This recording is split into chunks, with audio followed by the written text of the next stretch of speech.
imagine this. You open an app, tap a button, and now you're part of MTN or Dangote. Sounds big, right? Well, that's exactly what buying a stock is. And today, I'll show you how to do it step by step. Step 1. Choose a stockbroker. A stockbroker is simply your middleman, the one that connects you to the stock market.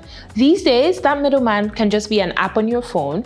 Pick one that's easy to use, uses clear fees, and has a solid reputation. If you're just starting out, apps like Cowrywise make it beginner friendly. Step 2. Open and fund your account. You need your BVN, a valid ID such as your NIN, voter's card, driver's license, or passport.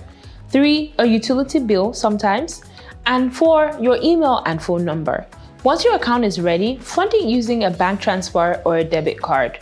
Step 3. Do your research. Before you click buy, ask yourself, what does this company do? Is it profitable and growing? Am I paying a fair price? Do I believe in its future?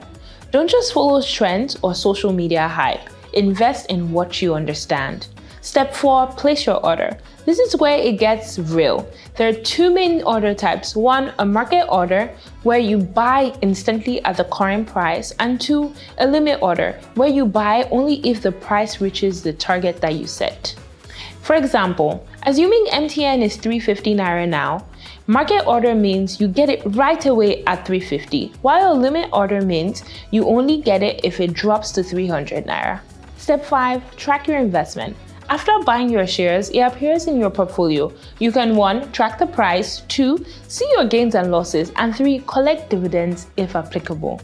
Pro tip, don't check your stocks every single day. Stocks move up and down, so focus on the long-term goals. How much should you invest? Start small. 1K to 20K is fine.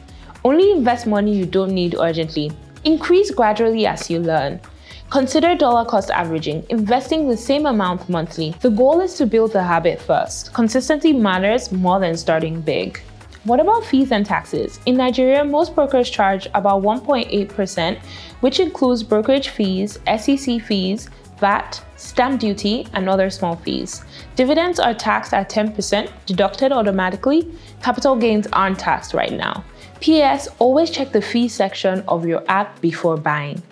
And that's it! You can now buy your first stock with confidence. In the next module, we'll be talking about building a portfolio that grows over time, protects you from risk, and works for your goals.